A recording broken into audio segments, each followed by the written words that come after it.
Hi, I'm Dr. Mitch Harlan, and welcome to the Truth Talks podcast. Today's episode, I'm here with Monica Manley. Monica, how are you? I'm doing well. Thank you for having me. I'm excited to be here. This is actually one of the reasons that I love doing these Truth Talks podcasts. This is a story that, again, a mutual friend of ours, Devin, introduced us, and he's actually got some pretty good contacts. I mean, he's like, hey, these are some really incredibly quality people. Yeah. So I got to meet you. And then I get to hear this story. And the first thing I thought about in this story was Sweet Home Alabama. We're going to talk about that for a second. But then this is also a story that I want my daughter to hear. This is a story that I want all young women to hear. And I'm old, but this is the type of story that I really think, I hope that it gets geared towards young females. This is a world that we live in where at this point you got to get whatever you can get. And you've used a ton of resources, a ton of things that you've done to become who you are at 27 years of age. Yeah. You impressed me. And that's not very easy anymore, especially at my age. It's hard to be impressed anymore. But you've done it. So I want to start from the very beginning. You are from where? I'm from Rogersville, Alabama. People also refer to it as the Sticks. The Sticks. Yeah. I did a little research on Rogersville.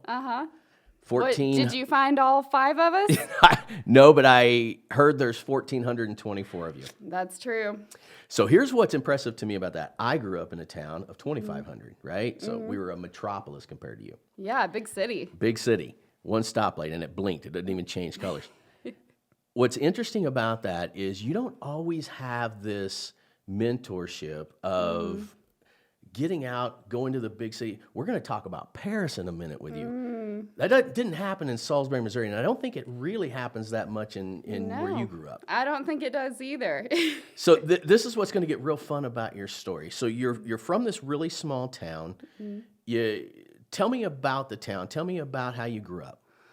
Yeah, so I lived in the middle of nowhere. I grew up on a big farm. We had around 300, 400 acres on my dad's property. And then my papa had another 200.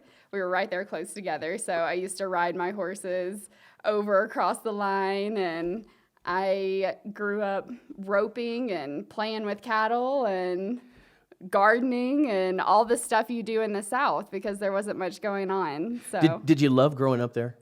I did. Yeah, I was such a nature girl. I was always out in the woods playing and riding horses, and I loved nature. So I was in my element. What about people now that you meet being in a big city and stuff like that? When they hear your story, are they kind of like, really? Yeah, they are. I think people are mostly surprised whenever they meet me. I've been on a few camping trips where people were concerned about me, and I'm like, no, I grew up doing this. You're like, I'm quite okay. This is a cakewalk. This is why this story absolutely intrigued me, because I love where you came from and now where you're going and where you're at. So I want to talk a little bit about that. You did make it out of the small city, small town. You end up going to college. Tell me about this journey that you took to become who you are today. Yeah, I think a lot of the things that happened were really random, but now that I've taken a step back, I see how they all came together perfectly.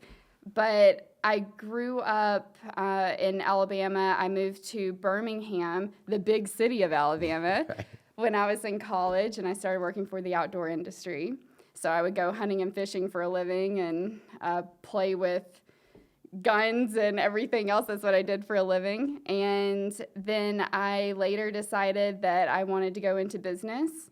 And I looked up different schools and found one in Colorado that looked really cool. I had never seen mountains before. So I decided to pack up my car and go, came out here, and I started just little random odd jobs throughout school. And at one point I was working for 2 different companies, and I was looking for a way to make extra money. I was in the middle of classes and thinking, what can I do to help pay rent? So I called my old boss up and said, what have you got for me? Do you have anything I can do in between classes? He recommended me to some friends. They asked me if I could build a website, and I said, yeah, I would love to do that for you. Went home that night, Googled how to build a website. And that became my job. I started doing SEO work and building sites and doing online marketing, which later led me into doing work for a nonprofit, which then led to it getting bought out by a medical device company, and I came on as their marketing manager. So it was a lot of random jobs that pushed me into this position. And that ends up becoming kind of the beginning of the story, this medical job. Yes. But what is really cool about the beginning of this story is one of the things when I do talks and so on and so forth, I always say, just say yes and figure it out later, right? Yes. That's what successful people do. You're already learning this as you're just saying yes. I'll build websites even though you've never done it before, right? Yeah. So you get this medical job. That starts to take you on this adventure that I cannot wait for people to hear. Yeah, that really was the start of it. That's what set me into this whole career path. I was 21 years old. I could work anywhere I wanted to as long as I had Wi-Fi. So I spent the majority of my time traveling. So I would go all over Europe and Asia and all over the States just by myself with my laptop, and would work from side street shops in Paris. And I remember one day that I was sitting at this little coffee shop in Paris, and I was admiring all of the flower shops. I was admiring all the pastry shops. And I just kind of thought, how cool would it be to combine the two? So that day, I had a flight back home to Denver, and I wrote out my business plan on the plane. I landed that night, and before I unpacked my bag, I sat down, built my website, registered the name. Which is amazing to me. Now, you did have a degree in business. But even then, there's a whole lot of people have degree in businesses, but you took the action to start doing all this stuff. Yes. And it was really interesting because I didn't know anything about, I know how to bake, but I didn't know how I was going to make a business out of this idea. I just knew it was going to be fun, and I didn't think it would go anywhere. I thought maybe I'd do birthday cakes on the side for my friends, or maybe I'd do, pastries every now and then for parties. But what's really interesting is when I put this all together and launched my company, my very first client ended up being the Oscars. So, which is one of the most unbelievable stories I've ever heard. Tell us all exactly how that came to be. Yeah, so I just launched my business. I had no baking equipment.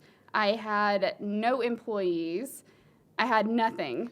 So I'm just having fun at this point. I'm excited to get a client, and I go to this friendsgiving, and I take all of the desserts to this friendsgiving, and told everybody, they're all vegan, and everything I make has flowers in it, hence the sweet Fleur, French for flower. That's right. That's the name of the company. Yeah, sweet Fleur. And I gave all my desserts out, and one of the guys there just so happened to be a producer for the Oscars. And I didn't know this, and he was sitting on the couch, I'll never forget it, so nonchalantly leans back, he takes a bite of my stuff, and he goes, would you want to put this in all the dressing rooms at the Oscars? And I was just like, yeah. So it was that. It was a building of a connection. Now, they had to have loved it. Yeah, they loved it. I remember just actually preparing for the Oscars in general. I had nothing. I had to go get my equipment. I had my girlfriends coming over in shifts to help me prepare stuff and bake cookies, and I was around the clock. But once we got it done, I shipped it out to San Diego, and then I flew out to San Diego, drove to LA, and put all the stuff in everyone's dressing rooms. And I just remember this moment where I even got to stay and watch the rehearsals for the Oscars, and I just remember sitting there thinking, oh my God, I was just going to do birthday cakes on the side, And this is my first gig. And it was so unreal. I mean, yeah, that's unheard of, Yeah. right? Typically, a first gig would be a birthday party for a 3-year-old or I something. know. But yeah, it's the Oscars. What's even more impressive about that is this was self-funded. It was self-funded. So because I was working in marketing, and I, at the time I was just most of my income was going towards travel and just, going all over the place. I cut out the travel and decided to put all of that into Sweet Fleur. So it's completely self-funded, and I didn't raise any money for it. I never got investors. It all came from my other job. Which again, that's what is so impressive to me, and this is the whole reason we love to run these stories, because most of the time, including myself, early 20s, you're just trying to still figure out life. You're developing business plans as you're coming back from Paris to come up with that. That's what makes, I think, this story so impressive to me. And that's what I want a lot of our listeners, and especially your demographic, to really get it, because we've talked about this a little bit. You didn't have to give up a love life or a dating life or any of that. You didn't give that up, but you certainly put in the hours. This is not for the faint of heart. Yeah, no, it's not. And for the longest time, I was working my medical job plus doing Sweet Fleur. And I spent 1 year where I had about 2 months where I was working 20-hour days every single day, 7 days a week. And I love to tell this story because I'm not exaggerating when I say I was very sleep deprived. I would get up at 6 a.m., work my medical job until about 5 p.m., go out, get my ingredients, meet my new interns at my kitchen, and we would bake until 2 a.m. And after 2 months of doing that, there was one night where I get a knock on my door. It was about 3 o'clock in the morning, and I'm like, oh my gosh, who is this? I go out, and it's the police. My neighbor thought I had been abducted because I was so sleep deprived that I had gotten out of my car, left my car door open, left my purse and my keys in the driver's seat, and apparently didn't lock my front door because I just walked in and went straight to bed. And so I'm not kidding when I say I put in the hours. which is the important part of this, right? Yeah. But yet on the same token, we've talked about this now that you found all this success, is that you didn't miss anything. No, I didn't. It actually, it added to my life. And I used to tell my friends this too. There were all these trips to the mountains and girls' getaways where they would go all over the place and have these incredible experiences. And I was validating what I was doing, missing out on these experiences, by looking at that future self and what do I want 5 years from now?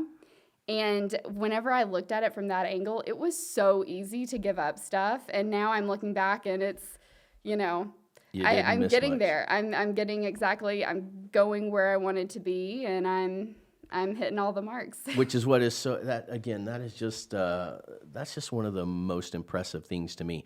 And it wasn't like your family were big entrepreneurs, right? Mm-hmm. Yeah, my dad's actually a farmer, and he works with cattle on a really small scale and builds fences part-time. And my mom doesn't work right now. So, yeah, I did not come from that kind of family. I came from hard workers, though. My dad's a really hard worker, and he used to make us get up when the sun came up. We were up when the sun was up.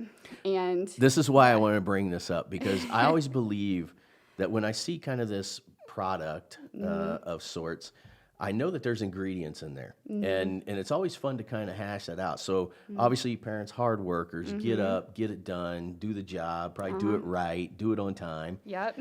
And then you taking this kind of leap of faith and doing this whole hunting, traveling, all that kind of stuff. Obviously, built up your confidence in who you are and what you do. But then making that decision, using the actual degree that you got, which about 80% of people don't do any longer, and then turning it into this super successful thing, and especially building the network that you have. And we talked a little bit about that off camera before, where really success and opportunity comes from building your network. And you've been a master at that. And what's funny is we're starting to know a lot of people in common because we kind of have a common thread. But it didn't end there. Now you have something else also going on. Tell us about that. Yes, apparently I need more than one job at all times because now I've started another company called Bloom TV, and I launched it about a week and a half ago now.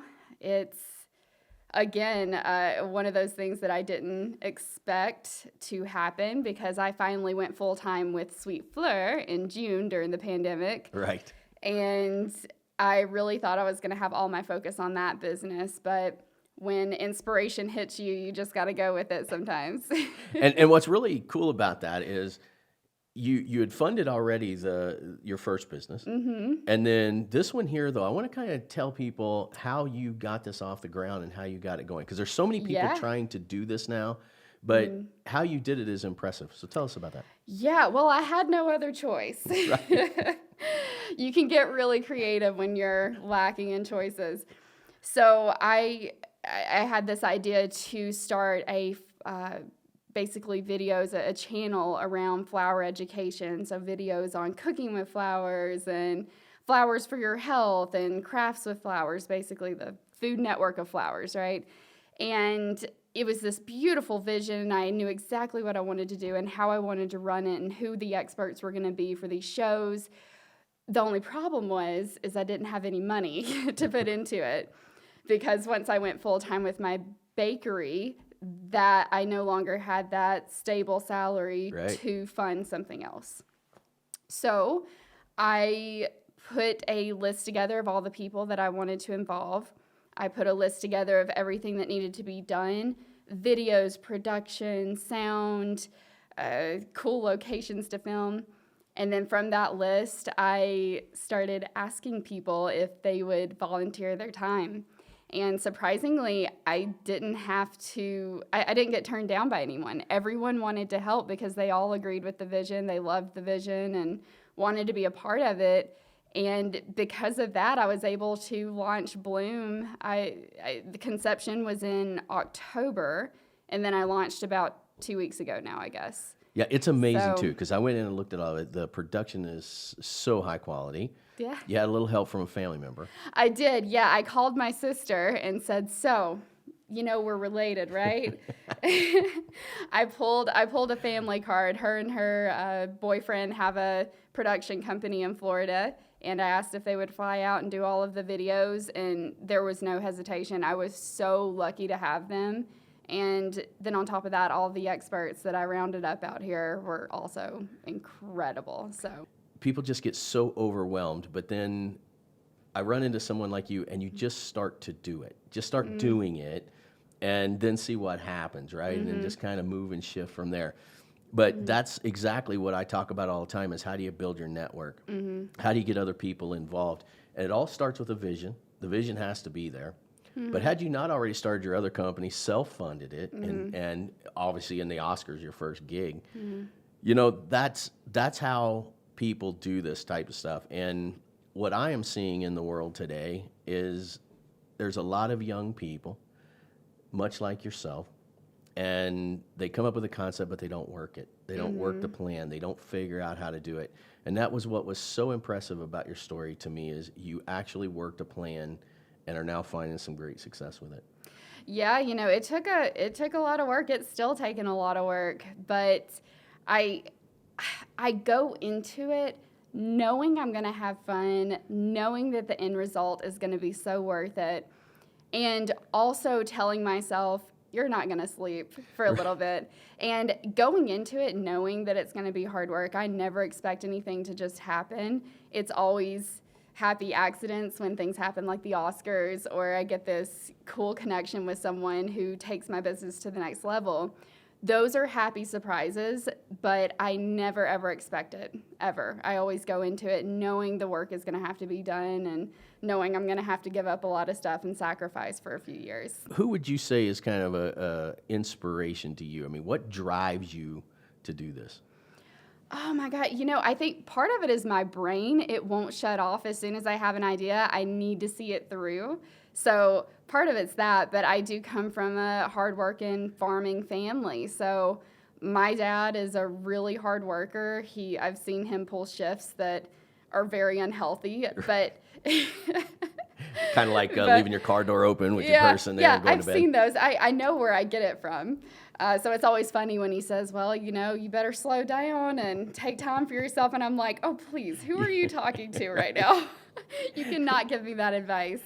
But I think a lot of it comes from that. And then also, even as a kid, I knew the things that I wanted to do. I know what I want long term. I love being able to uplift other businesses, put other people in the spotlight. I love to create jobs. So I don't know, just all of that combined together makes it really easy to And it was your stay passion inspired. too, right? This is your passion. Mm-hmm. I believe off camera, you told me something. What was it? It was about About flowers. You'd rather get flowers than anything else?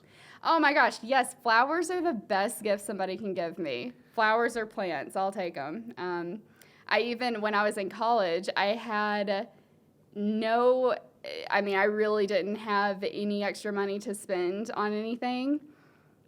But what I did have that I probably should have put towards groceries, I put towards flowers. I bought myself flowers every week when I was in college. I loved having them on my table. I just loved them. And now that I've done more research, and part of starting Bloom TV was to educate people on what that actually does to you. So, Not only psychologically, but you also go into the health aspect of it. Yeah, we go into everything. We have science-based data that we put into our shows on, did you know that actually having these in your home lowers your heart rate and gives you more connection and grounding with nature? And now there's being more studies done on these flowers. And edible flowers. And edible flowers, all the health benefits and all the things you can do with them. So And that was kind of your desire to do the Bloom TV, because you said, hey, wait, there's just not a lot of education out there on this. We're going to start this program and see it through. I just love it. The story is so Sweet Home Alabama. I can't even tell you, right?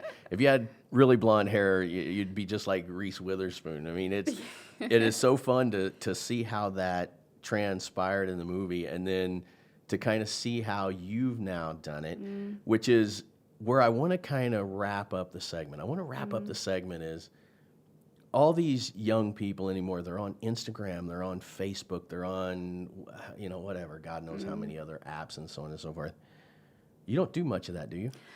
No, I have a business Instagram, and that in itself is painful for me because I hate social media. I don't have personal accounts. If people need to get in touch with me, they have to reach out through my business profiles. And I don't know. I'm so in the moment and so in what I'm doing that to stop and take a picture takes me away from it.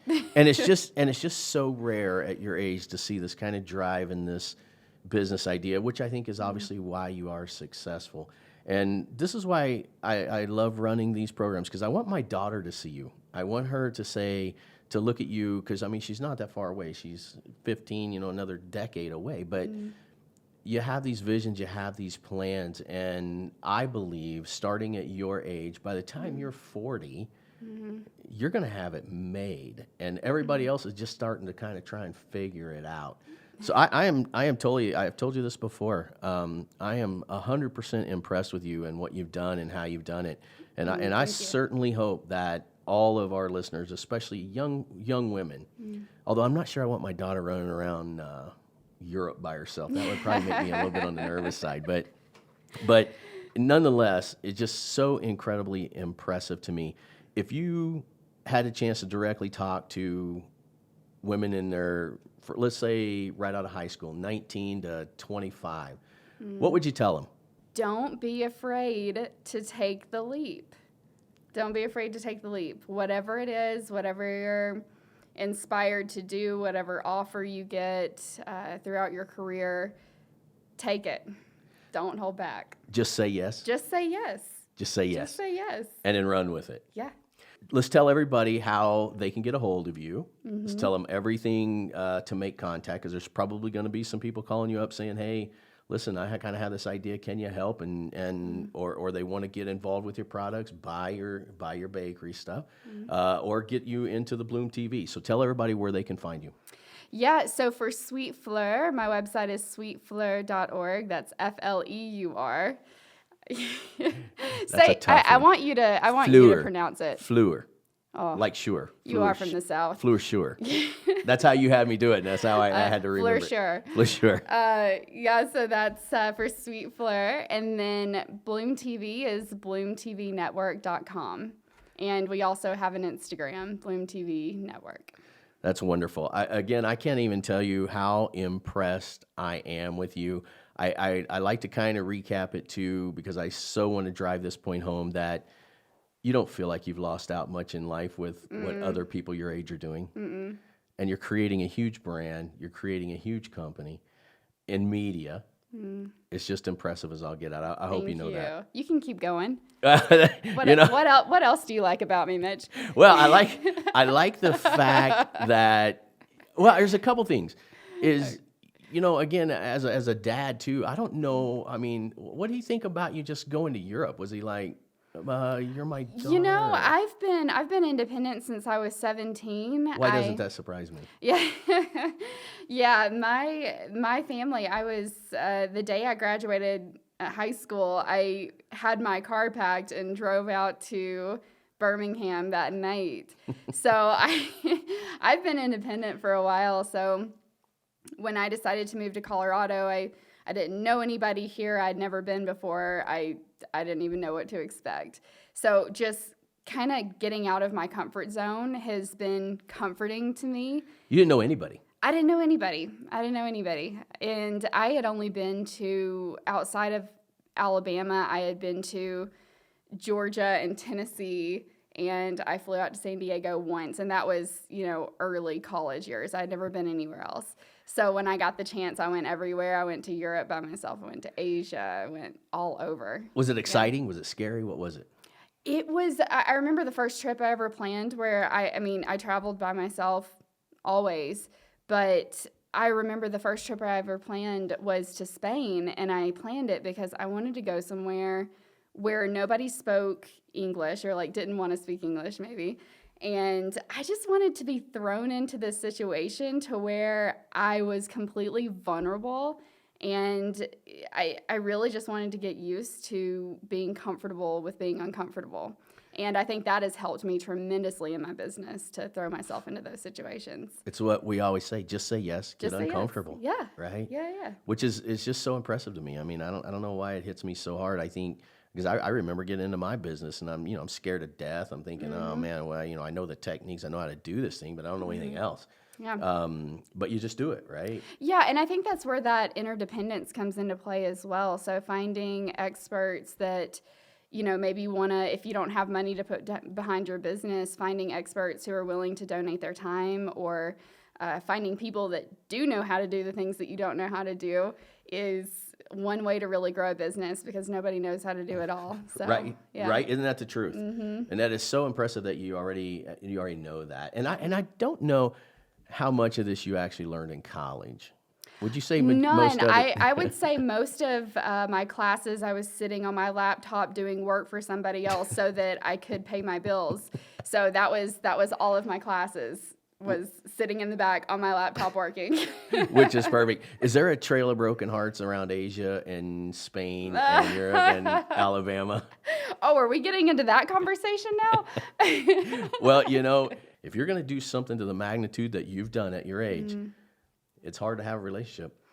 Yeah, it is, I guess. I think because I'm not as interested in something like that.